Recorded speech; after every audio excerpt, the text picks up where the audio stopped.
Well, here we are.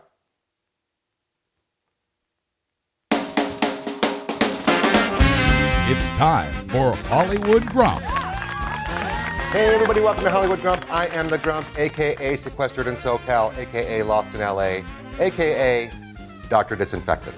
Here on Hollywood Grump, we talk about everything from new and vintage gear, including testing and reviews, to surviving the business of Hollywood, especially these days, to stuff that just tweaks my undies.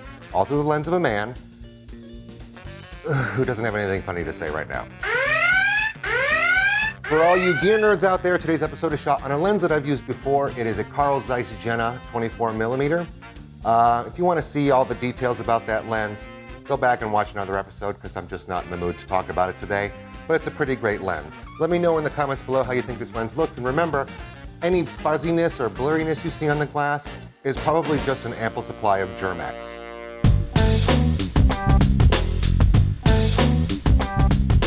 So hey everybody. I know we're all in the same boat and we're all locked in our houses and really not feeling all that creative right now. So we're gonna try something a little bit different here on Hollywood Grump this week. I'm gonna connect with my good friend, Mike Ring, who's my business partner on the East Coast. Say hi, Mike. Hey there. This is gonna take me some getting used to. And the reason we're trying to do it this way is to see if we can collaborate remotely. Because one of the things I think is super important right now is the idea of not stopping your creative juices, keeping everything frosty, and finding ways to be creative in this wacky time. So one of the things that we're gonna talk about is possible ways that you can collaborate with other people long distance out of your own homes and actually use it as a challenge to see if you can create something great with people working in disparate spaces. So Mike and I, by the way, have worked together for, at least officially, for 7 or 8 years, but before that we worked together at Discovery Channel for many years. We've been friends forever and we've been business partners and have done so successfully on 2 coasts for the past 6 years. So it is possible for certain to work remotely and still have collaboration with people. Mike, one of the things that I think that a lot of the people are not used to, which I am, I've had my home studio forever, for 11 years, but working out of their home versus working out of an office space. And I know that you not only did you just move into a new office space, but now you had to move everything out into your house to try to make some kind of workable space. So let's talk about that a little bit and what kind of challenges you've come across setting up your new space. Yeah, sure. So, you know, as the Grump said, we just moved into a nice new office space officially. I think we got everything over in the last week. So this was a nice surprise to basically have to transition everybody to working from home. Luckily, we have some experience doing so. Our office is in historic Ellicott City, Maryland.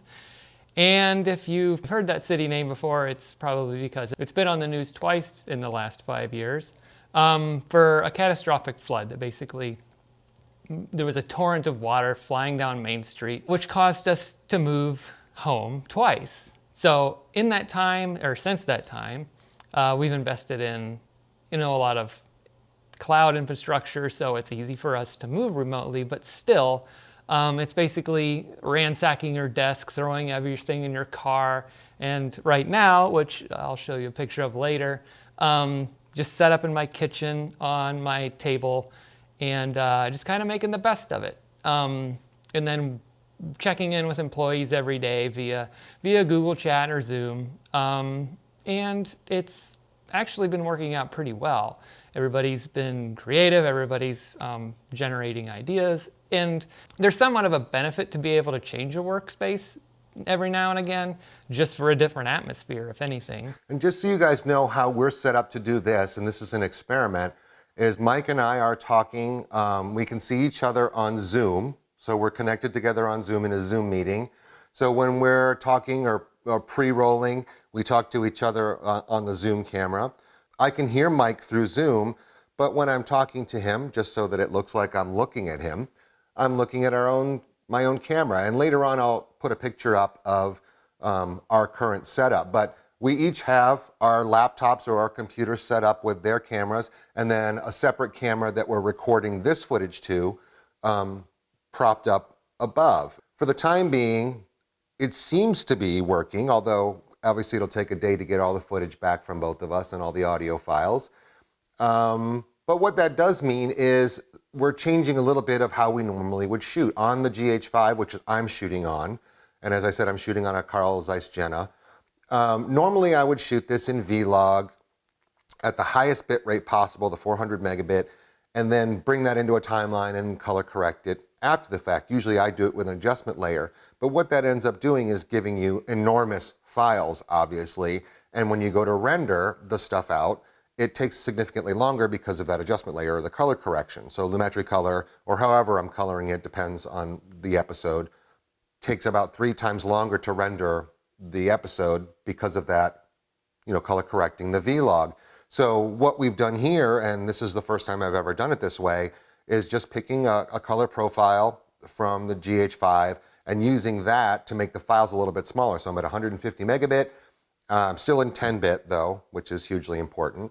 So I'm not exactly sure what the color is going to look like. It might look completely or it might look great. So this is kind of a litmus test on doing this a different way. And Mike, I'm not sure what your settings are. What are you recording on over on the East Coast?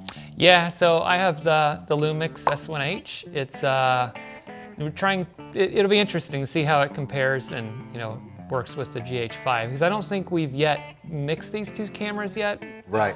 I don't think we have. And I'm also shooting on a Helios 42C. So that'll also be interesting to compare this with a Jena. I just have no idea. I know this, obviously the bokeh is going to be completely different, but based on my completely boring background, I don't think, we have to worry about bokeh in this situation anyway. So, yeah, and basically, like JR said, we matched our color profiles as close as possible, choosing an internal LUT over Vlog. And yeah, we'll see what it's going to be like. In a normal situation, if we were shooting something for a client and we were trying to mix these cameras, obviously both of us would shoot in Vlog. So I would shoot in my, whatever the GH5's version of it is, Vlog Lite. Mike has a full version of Vlog for the S1H. And that way they should be relatively close when we get into color correction. So that means one LUT should be able to cover the whole thing. So if you're trying to do this remotely with someone else, you're trying to shoot individual scenes. We'll talk about some scenarios in a second, but you're trying to shoot with someone who may be across country or even across the street but can't come out of their house. Do a little bit of research, but I would say that, shooting this stuff in Vlog, or if you have the option that you can both shoot in RAW, which makes the files kind of giant, but if you have the option to do that, it's going to make those cameras mix really, really well. The odds are you're not going to have exactly the same lens as somebody else, but this is the reason that Mike is shooting on what he is and I'm shooting on what I am, is to see how far apart are they. Do they look completely ridiculous? They don't match at all. But the idea is, how close can we get these without really trying too hard? Which brings up sort of the topic of this whole thing, which is how to stay creative and how to collaborate with people during this time. I actually saw this morning someone looking to buy, was like a want to buy post on Facebook or one of the user groups, want to buy a something anamorphic. And my response was, what are you shooting? Where are you going? Tell us what you're shooting with it. Are you prepping for something that's happening in November, or are you shooting something right now? So sort of a general message out to everybody is, kind of tell us what you're working on. What are you doing? What are you doing to keep, yourself creatively charged? And so, one of the things, Mike, I want to talk to you about is ideas for, even if they're pie in the sky, crazy ideas for how to collaborate with people and potentially do something, use this time to do something amazing. Yeah, and this is the time to do that. You can either sit and worry all day, or you can do something as a creative that keeps your brain occupied to begin with. Just start making and don't necessarily get hung up on your setup. Like, for instance, we purposely slapped together our two setups today in maybe 10 minutes. I have a really boring background. I just threw up a couple of light panels and have the camera over a laptop. It's nothing complicated about it. I didn't spend time trying to light. I didn't, dress the set, obviously. It's just really to get us started. We've been wanting to even do this experiment for a while now. So it was a great time to do so. And it's a fun thing to do. And, we're connecting, more so than just through email or whatever. And yeah, there's all sorts of things you can do. Who knows, why people could get together and being isolated, shoot a feature film. I mean, that's as bad as high in the sky as you can get. Or, do you have a hobby you want to, talk about, or start your own YouTube channel or whatever. It's just, now's the time to break your mind of the constant news feed and do something that you wanted to do for a long time. It's totally the time to do that. It's One of the things that really for a lot of people. One of the things that really struck me, I didn't mean to cross over you, was my son right now is in college and he's taking some film classes, video production classes, and they of course have really great equipment to use. They have a ton of microphones, top of the line cameras, and one of his projects that he was supposed to be working on was shooting an interview setup. And then all of his classes went online and the teacher contacted them and said, you need to do this on whatever equipment you have, whether that's a phone, a tablet camera, a laptop camera, whatever, you still need to do these projects. And my son lost his mind and said, well, how am I supposed to do this? This is crazy. I can't do this with a phone. And it really kind of struck me. And I've said this in a lot of my videos in the past. It makes no difference what equipment you're shooting on, especially if you're young, aspiring, just starting out. It makes no difference. The content is what matters. You right now, especially for everyone watching, have a ridiculously captive audience, hungry for content, constantly online, constantly on Netflix, whatever else, trying to find something to do with their time.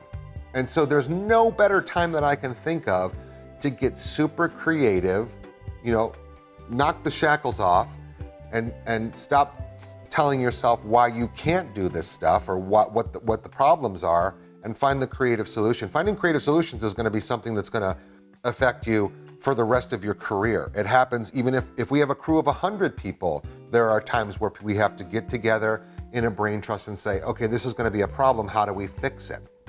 So this is a really great time to do that. I'm fortunate that I work with a group of people that are super creative on the East Coast. So when these kind of problems do come up, we can sit down, and even if it's a 5-minute conversation, can figure a way out of it. I'll give you a great example, actually. One of my favorite pieces I ever shot was, doesn't matter what the network was a promo for a network with a guy doing the Tawny Katane, dancing around on a super hot sports car. When we got the car to the set, the picture car, it was a Lamborghini in this case, we were informed by the owner of the car that we really couldn't touch the car. So let alone writhe around on the hood or anything like that, we really shouldn't be touching the car, which is not something he told anyone. We gave him the concept, we showed him what was going to be done. He was like, great, I got the perfect car for you. Showed up with his picture car. Picture car means it's something that is specially polished and wiped down and cleaned just for on-camera use. Picture car got there, and then he informed us that we weren't allowed to touch it. So where does that leave us? We could either sit and complain and say, oh no, what do we do? Heavens to Betsy. Or figure out a solution, which we did. We glued felt to the guy's clothes that was going to be dancing on it, and so it was something nice and soft, and then let him ride around the car all he wanted to, because it wasn't actually going to affect the finish of the car. So just getting together with creative people, solving that at the spur of the moment, is something you're going to have to deal with forever. So this is a really good time to, instead of just re-quoting the problem over and over again, finding the solution to it. Right, and that kind of reminds me of another car piece that we did together. We were going to shoot in Salt Lake City. It had been a really mild winter. I think we were shooting the beginning of April. The forecast showed, no snow, sunny skies, 50 degrees. It's going to be beautiful. So we got all the way up to the week before production. No, actually like 4 or 5 days before production.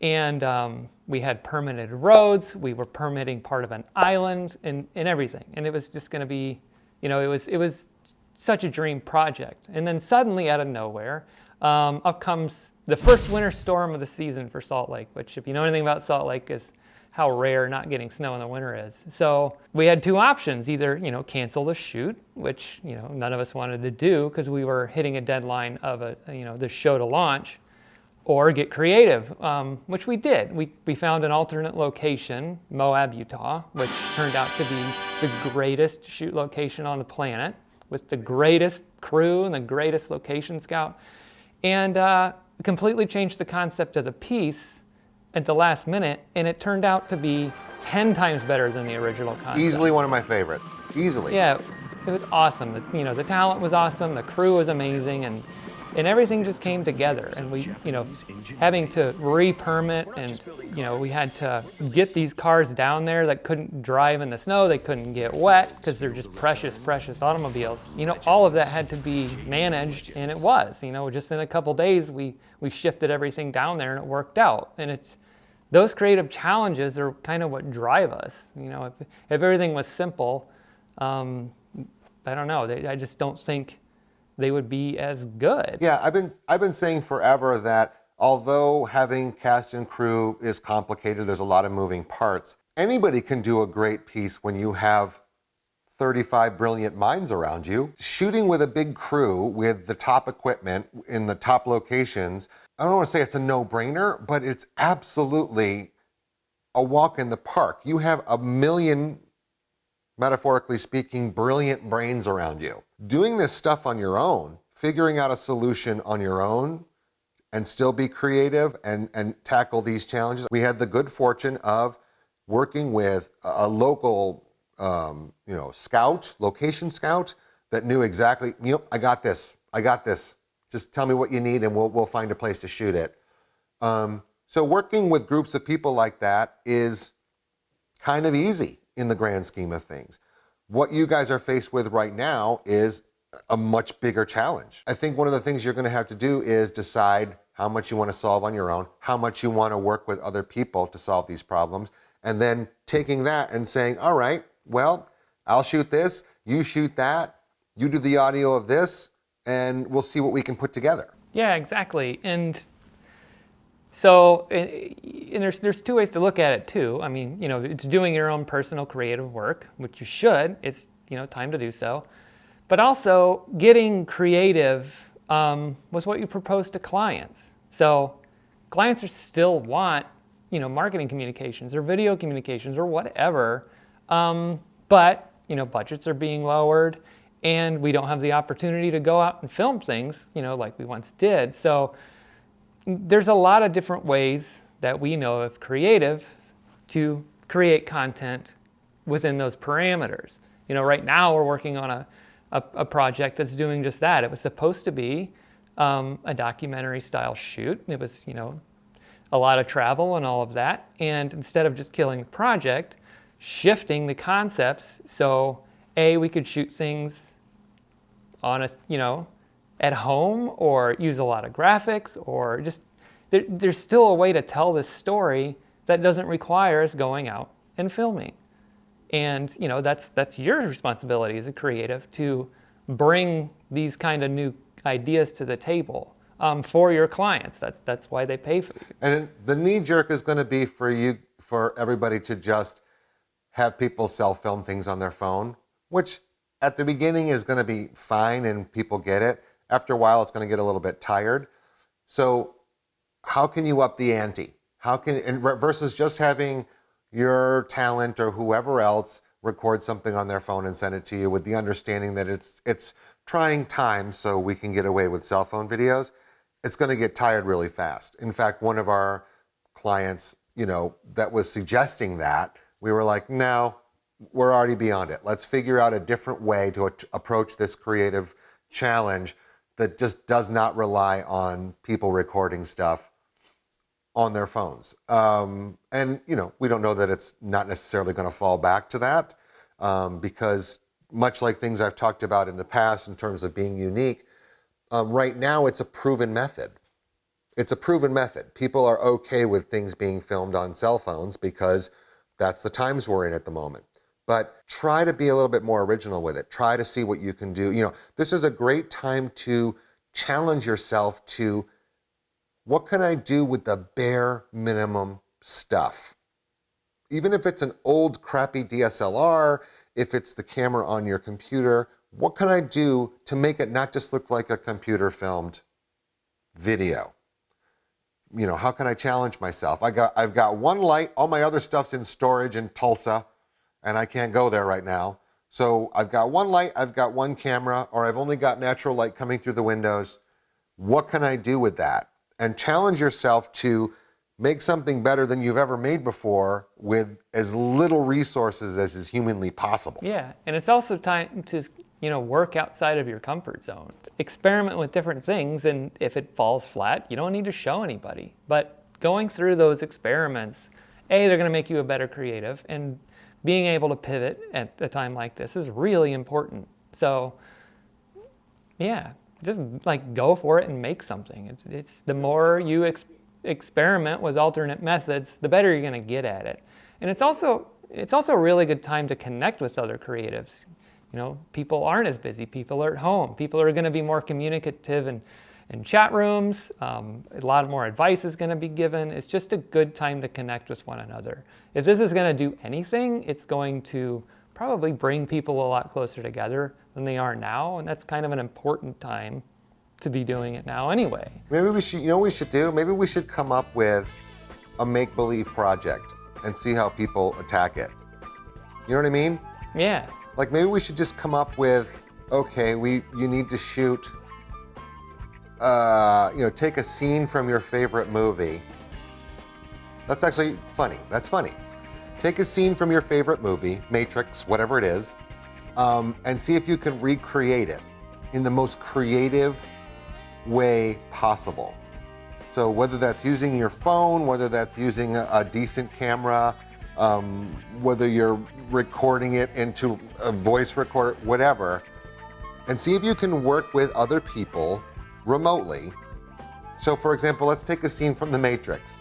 Let's take, and I'm just spitballing, but let's take a scene from The Matrix where Neo is talking to Trinity, and you need someone to play Trinity and you need someone to play Neo, and can you recreate that scene in a ridiculously creative way? Pick a great movie that you love that's got, even, you know what, it can even be a soliloquy. It can even be one person on camera if you don't want to collaborate necessarily, just to see if you can recreate it. And it can be a funny recreation, it could be a true recreation, but something like that would be really, really an interesting challenge. I'd love to see what you cats come up with. Yeah, that would be amazing. And to further limit it, you can't buy anything for it. So it's just stuff that's around your house. You know, what can you create? How can you do this on your own? And there's been some really fun things that I've seen, you know, being posted lately. This morning there was a family that, you know, they wanted to go to Disneyland, and so they recreated Pirates of the Caribbean in their home, and it's the most hilarious thing ever. And it just, there's awesome with the sled, getting pulled through on the sled. Yes, it's amazing. Amazing. It just made me happy, and it's been shared so many times, and it's like, this is the time that a video like that, people want to watch this stuff. People want to share this stuff. It's just, it makes you happy. And there's someone we've recently connected with in India. He's the most wonderful man on the earth. That guy's spectacular. Yeah, and spectacular. And this is his thing. Like he's in India. He has a green screen, and he's trying desperately to connect with other filmmakers and have somebody feed him a script. He'll basically film himself on his green screen and send you the footage. And he's just amazing what he's able to do with such a limited setup, not being able to travel. And we'll put a post to him, or we'll put a link to him, you know, below. But it's that kind of ingenuity that's going to get noticed. Yeah, he's brilliant. He's brave. He doesn't care if he looks silly. He's just, and maybe that's part of his shtick. And if so, even bigger kudos, because he's doing it really great. But, you know, he's a little bit of broken English, and he's got his green screen, and he doesn't really matter if he's the right size in the shot or anything like that. and it's brilliant and funny and so entertaining. You can't deny the guy's a go-getter. Like, he really wants to do something fun. So, you know, yeah, we'll put a link to him in the description down below. It's amazing. If you can do stuff like that, and like Mike is saying, you know, don't run out and try to or order a green screen. See if you can do it with a blue sheet you have in your house or something like that, to really, really challenge yourself to make it work. Or, you know, it's actually a really great time to test your like compositing skills. If you're like an After Effects person or whatever, filming yourself on a white wall and then seeing, you know, trimming yourself out even if it's rough, to put yourself in somebody else's shot, you know, if you're collaborating with someone, is funny and brilliant, and people will remember you for it. Especially if you're an aspiring filmmaker and you sort of get your name out there for being really smart, you know, using some ingenuity here. People will remember that kind of thing, and they love people. You know, everybody's hungry for content. They want to see entertaining things right now. They want to kick their mind off of what's going on. Yeah, and you know, going back to this guy, Gora is his name. It's so lo-fi, and he's basically made a brand out of it. You know, and he's unapologetic for it. And whenever he posts in some of these film groups, he gets so much love for it because it's genuine and it's got heart for it. He's not trying to do something that isn't him. It's him. And yeah, and that's what you need to find in your, you know, in yourself is, you know, what is it about me, or what is it about what I can do or what I can create that's it's gonna, you know, be entertaining. Yeah. I think one of the things that we should do is try to set up a repository, someplace where people can post their videos, and if we get some really good ones, we'll clip together like a show reel of people's work and put it in one of the episodes, edit it together in one of the episodes. I think that'd be great. Yeah, I think we should do that. And we'll put together either a Dropbox or a Google Drive where it's easy for people to put their stuff. So look for that link in the description below as well. And by the way, just so I don't forget, there is a part 2 coming. We had started a series on the costs of live action production. As we were putting together part 2, something I was working with Mike, coincidentally, we had to sort of stop down on that to tackle some of the challenges we're talking about, you know, with the virus and with people being shuttered in and attacking some of our clients' needs, that we're sort of desperate for creative help. So part 2 will come. It's not coming as quickly as we would want, but stay tuned for that. And if you haven't seen part 1, it's called Why Does Live Action Cost So Damn Much? Part 2 will come as soon as it's ready. Yeah, and yeah, right now it's like not on the top of people's minds now anyway. So yeah, it'll come out soon. It's a good episode with a lot of information in it. The end all be all is this too shall pass. No matter how long it takes, it will eventually pass. Come out on top. Come out with your creative juices flowing. Don't sit back and watch Netflix all day. Make some great content. And I think in the end, when all of this blows over, you're gonna thank yourself, and some people around you are gonna take notice. Yeah, they really are. Just get out there and be the creative that you are. All right, so in order to avoid massive files being sent back and forth, maybe we should cut this one a little short. Yep. And call it a day. I think this was a good experiment, or at least I do right now until we see the footage and realize, oh man, we messed that whole thing up. But we're gonna post it anyway, no matter how messy it looks, because we're gonna practice what we preach here. But Mike, this was awesome. I'm so glad that we finally connected like this, and we'll see how this all works out. And if it's good, we'll continue to do it. If it's bad, I'm gonna blame you and you're out. Well, it'll most likely be my fault. But yeah, thanks for this. It's been a fun break of the day, you know, from doing work and figuring out life. Doing something like this is awesome. So I suggest everybody to just do experiment. Keep being creative out there, folks. Lastly, I want to thank some people that helped me put this show together. The good folks from Garden Creative, who you've just met some of them. Thanks for your support, guys. My great friend Buzz Burbank for lending his golden throat to the project. Thanks, JR. My dear, dear friend Billy Lincoln, one of the most talented musicians in all of Los Angeles, for letting me use his music. And my family, who are thankfully sequestered in their own rooms right now. If you dig the show, please like, subscribe. Also tap that dopey little bell to be notified when new episodes are up. Hope you enjoyed Hollywood Grump. Till next time, get the hell out of my house.